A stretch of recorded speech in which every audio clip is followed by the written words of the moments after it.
நமஸ்காரம். நம்ம இன்னைக்கு எந்த க்ஷேத்திரத்தில் இருக்கோம் அப்படின்னாக்க, ஸ்ரீரங்கம் ரங்கநாதர் பெருமாளை விட இன்னும் ரொம்ப பெரியவராக உடம்பு முழுக்க ஆபரணங்களோட இருக்கிற ஆபரணதாரி அப்படின்ற பெருமாளை சேவிக்க வந்திருக்கோம்.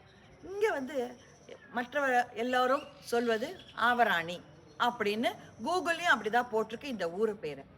இங்கே என்ன ஒரு பெரிய ஒரு இதுனாக்க, பெருமாள் ரொம்ப பிரம்மாண்டமாக படுத்துன்னு இருக்கார் ஆதிசேஷன் மேலே. இங்கே ஆதிசேஷனுக்கு 7 தலைகள். நம்ம சாதாரணமாக 5 தலைகள் பார்த்துருக்கோம், இங்கே 7 தலைகள். இந்த கோவில் அப்படி ஒரு அமைதியாக இருக்குது. இன்னைக்கு அமாவாசை ஞாயிற்றுக்கிழமை, நாங்களும் பெருமாளும் மட்டும்தான் இருக்கோம். பேர்ட்ஸ் கத்துறது அப்படியே நேச்சுரல் இதோட ஒன்றி பெருமாளோட கலக்கணும், ஐக்கியமாகணும்னா இந்த கோவில் கண்டிப்பாக வரணும். அதை தவிர இந்த கோவிலில் நிறைய விசேஷங்கள் இருக்குது. அதை பற்றி சொல்கிறதுக்கு இந்த கோவில் பட்டர் நமக்கு இப்போ சொல்ல போகிறேன். அதுக்கு முன்னாடி உங்களுக்கு இந்த மாதிரி வீடியோஸ் பிடிச்சிருந்துன்னா please subscribe, like, share, bell பட்டனை அமுக்கிக்கோங்க. அப்போ தான் அடுத்த வாட்டி உங்களுக்கு நோட்டிஃபிகேஷன்ஸ் வரும்.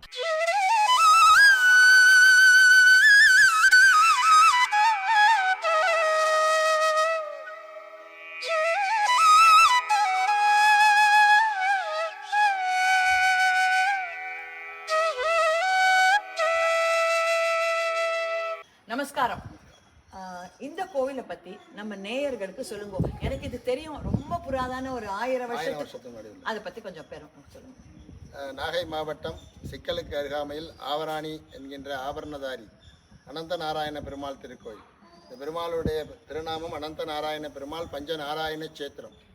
திருக்கண்ணங்குடியிலே தாமோதரனாக நின்ற திருக்கோலம், எம்பெருமான் தேவூரிலே தேவநாராயணனாக நின்ற திருக்கோலம், வடக்காலத்தூரிலே வரதநாராயணனாக நின்ற கோலம், கீழ்வேலூரிலே யாதவனாக நின்ற திருக்கோலம், எம்பெருமான் ஆபரணதாரியிலே அனந்த நாராயணனாக சயன திருக்கோலம், 7 தலை ஆதிசேஷனில் ஆனந்தமாக இருக்கார். அனந்த நாராயணன் திருநாமம் சர்வ ஆபரணதாரி, மேனி முழுவதும் ஆபரணம், சர்வ ஆபரணதாரி, மேனி முழுவதும் ஆபரணம், கைலத்தண்டை, இடுப்பில் ஒட்டியானம், திரு மார்பிள மகாலட்சுமி, யக்யோபவீதம், ஆரம், கவச்ச குண்டலம், வைரத்னாலமடி, அதே மாதிரி திருவடியிலே 10 விரல்கள்லையும் மோதிரம், நம்பெல்லாம் போட்டுக்கிற மாதிரி மெட்டி, தண்டை, கொலுசு அணிஞ்சுண்டு ஆனந்தமாக இருக்கார்.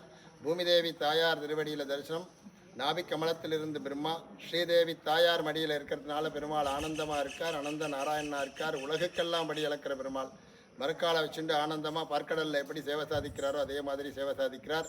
ஸ்ரீரங்கத்தில் 5 தலை ஆதிசேஷனில் சேவை சாதிக்கிறார். இங்கே 7 தலை ஆதிசேஷன். ஸ்ரீரங்கத்தில் பெருமாள் வானத்தை பார்த்துட்டு இருக்கார், இங்கே நம்மளை பார்த்து சிரிச்சுட்டே இருக்கார். இந்த பெருமாளை சேவிக்கணும்னா நமது முன்னோர்கள் புண்ணியம் பண்ணியிருந்தால் மட்டும் சேவிக்க முடியும். திருமங்கை மன்னனுக்கு காட்சி கொடுத்த பெருமாள் சர்வ ஆபரணத்தோடு காட்சி கொடுத்ததுனால இந்த ஊருக்கு பேர் ஆபரணதாரின்னு பேர், சதுர்வேதி மங்கலம்னு பேர். 7 தலை ஆதிசேஷனில் இருக்கிறதுனால சர்வ தோஷங்களும் நிவர்த்தியாகும். திருமணமாகாதோருக்கு திருமணமாகும், புத்திரபாக்கியம் இல்லாதோருக்கு புத்திரபாக்கியம் கிடைக்கும், வேலை கிடைக்காதோருக்கு வேலை கிடைக்கும், உயர் பதவிகள் கிடைக்கும். இந்த பெருமாளை சேவிக்கணும்னா அவர் என்னைக்கு கூப்பிட்றாரோ அன்றைக்கி தான் நம்ம சேவிக்க முடியும், இல்லைன்னா சேவிக்கவே முடியாது. ஸ்ரீரங்கத்தில் 18 அடியில் இருக்கார். இங்கே 21 அடியில் ஆனந்தமாக மேனி முழுவதும் ஆபரணத்தோடு ஆபரணதாரியாக சேவை சாதிக்கிறார். காந்தார கல்யாண குணாத்மனே சிவேங்கட நிவாசாயி ஸ்ரீனிவாசாய மங்கலம் கோவிந்தா. இந்த கோவிலுக்கு வர வழி எப்படி மாமா? சிக்கலில் இருந்து 3 கிலோமீட்டர் தொலைவில் இந்த கோயில் அமைந்திருக்கிறது. 6ஆம் நம்பர் பஸ் வருது, டவுன் பஸ் வருது, ஆட்டோ மூலம் வரலாம். நாகப்பட்டினத்திலேருந்து 8வது கிலோமீட்டரில் சிக்கலில் இறங்கிட்டு அங்கேருந்து ஆட்டோவில் வந்து. அதை தவிர பெருமாளுக்கு என்ன பிரார்த்தனை செல்லும், ஏதாவது வேண்டிக்கிறோம்னாக்கா என்ன இங்கே பிரார்த்தனைக்கு? பிரார்த்தனை நெய் தீபம் பிரார்த்தனைங்க. நெய் தீபம் பிரார்த்தனை. இந்த பெருமாளை திருமண தடைகள் அகலும். அவருக்கு வஸ்திரங்கள் சாத்தி பெரிய மாலை 21 அடி மாலை சாத்தி பிரார்த்தனை பண்ணிக்கலாம். பெருமாளோட வஸ்திரம் எவ்வளோ? 24க்கு 12, 24 அடி அகலம், 10 முழம் துண்டு. அதான் 24க்கு 12, சாரி 12, 24 முழம் வேஷ்டி, 12 முழம் துண்டு, 16 சாத்தலாம். இது வரைக்கும் நம்மளுக்கு இந்த கோவில் பட்டாச்சாரியார் திரு ஸ்ரீனிவாசன் அவர்கள் பெருமாளை பற்றி ரொம்ப அழகாக எடுத்து சொன்னார். நம்ம இப்போ இந்த கோவிலுடைய மெய்காப்பாளர் திரு கிருஷ்ணமூர்த்தி அவர்களை சந்திக்கலாம். பெருமாளுக்கு மெய்காப்பாளர் தேவையா அப்படின்னு எல்லாரும் நினைக்கலாம். அந்த பெருமாளுக்கு தான் உலகம் முழுக்கும் மெய்காப்பாளர் பெருமாள். அவருக்கு இந்த காலத்தில், அதாவது கலியுகம் அப்படின்றதுனால இந்த காலத்தில் கண்டிப்பாக தேவைப்படுறது. அவருக்கு நம்ம ஒரு நமஸ்காரம் சொல்லிக்கலாம். நமஸ்காரம். தாத்தா பார்த்தாங்க, அப்பா பார்த்தாங்க, இப்போ நான் பார்த்துட்டு இருக்கேன். 3 தலைமுறையாக பார்த்துட்டு இருக்கேன். கோயில் மெய்க்காப்பாளராக வேலை பார்த்துட்டு இருக்கேன். ஓகே. உங்களுக்கு வேற ஏதாவது இந்த கோவில் பத்தி சொல்லணுமா? எப்படி நீங்க வந்து இந்த கோவில்ல வந்து மெய்காப்பாளராகவே இருந்திருக்கீங்களா சின்ன வயசுல இருந்தே? இல்லை, நான் படிச்சுக்கிட்டு இருந்தேன், படிச்சுட்டு வேலை இருந்தேன். அப்பா இறந்துட்டாங்க. அப்பா பாதையை நான் பார்த்துட்டு இருக்கேன். அப்பா வேலையை விடாம பார்த்துட்டு வந்துட்டு பார்த்துட்டு இருக்கேன். அப்பா வேலை விடுறது மட்டும் இல்ல, பெருமாளுக்கு ஒரு கைங்கரியம் பண்றது ரொம்ப ஒரு கொடுத்து வச்சிருக்கணும். ஆமா ஆமா, பண்றேன். கண்டிப்பா. நன்றி ஐயா.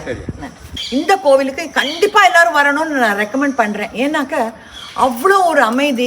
இங்க வந்தாக்க நம்ம நிஜமாவே பெருமாள் கிட்ட வந்த மாதிரி இருக்கு. பெருமாளுடைய ஐக்கியம் ஆயிடலாம் போல இருக்கு. அவ்வளோ அழகான க்ஷேத்திரம் இது. கண்டிப்பா வாங்க, வந்து எல்லாரும் பெருமாளோட அருள் பெறணும் அப்படின்னு பிரார்த்திச்சுக்கிறேன். நமஸ்காரம். நமஸ்காரம்.